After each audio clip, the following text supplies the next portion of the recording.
bid'at ahli bilan munozirlashish. Bismillah, alhamdulillah, assalatu vassalamu ala rasulillah. Assalomu alaykum va rahmatullohi va barakatuh.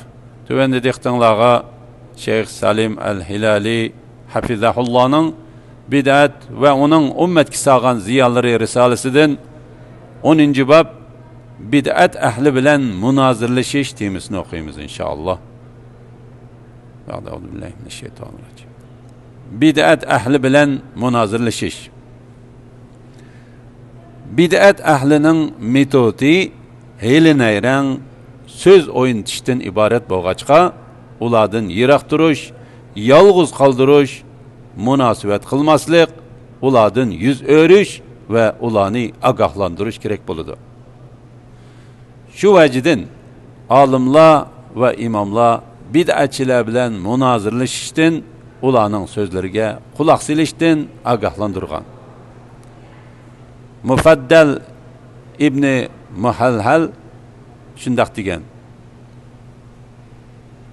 bid'atchi sening yoningda o'ltirib, o'z bid'atidan ig'iz açsa, uni ogohlantirib, yenidan qassang bo'ladi. Ammo u avval sahih hadislardan gap ichib, ondan bid'atidan gap açsa, u bid'atlar qalbinga o'rnab qolishi mumkin.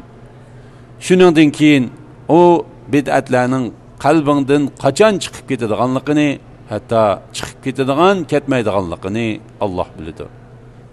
Al-Ibana 394. İmam Avzaimu shundoq degan: bid'at ahlining bas munozara qilishiga imkon bermanglar.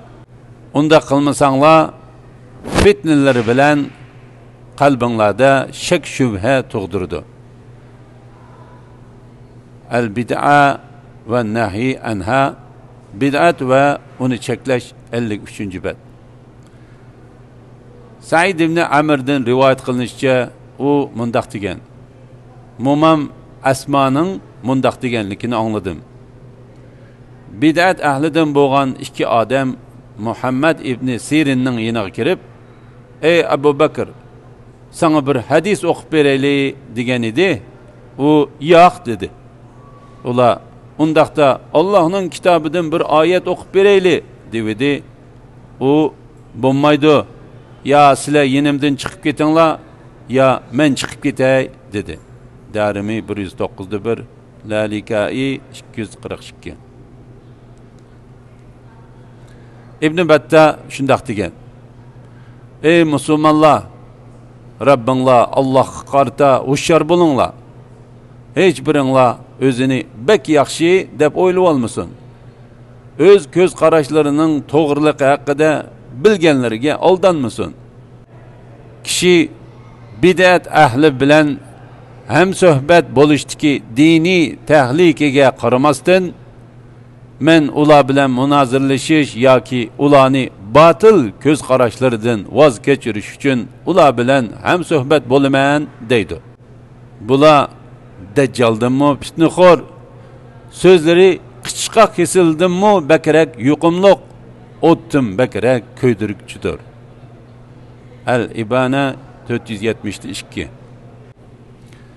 İz ibn Abdussalam rahimahulloh salafning bid'atchilar bilan ham suhbat bo'lishni va ular bilan munozirlashishni cheklishining sababi to'g'risida shundoq degan: chunki ularning yenidan manfaatlik bir narsa izlash faqatla mahrumlikdan iborat bo'lib, hech bir foydasi bo'lmagandan sirt munosabatlarni uzishga va ta'tur qarshiga sabab bo'ladi.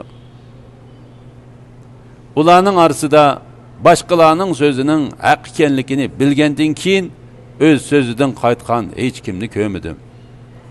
Aksicha, ular o'z so'zining ham ojiz, hem haqdan yiroq ekanligini bilib turib, o'z maydonida ching turib oladi.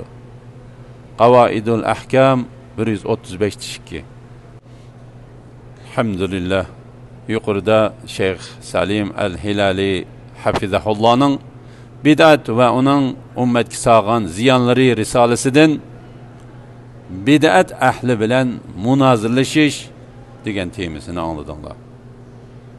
kelar qitimda bid'at ahliga raddiya berish temasini o'qiymiz inshaalloh.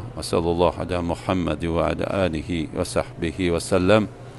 Assalomu alaykum va rahmatullohi va barakatuh.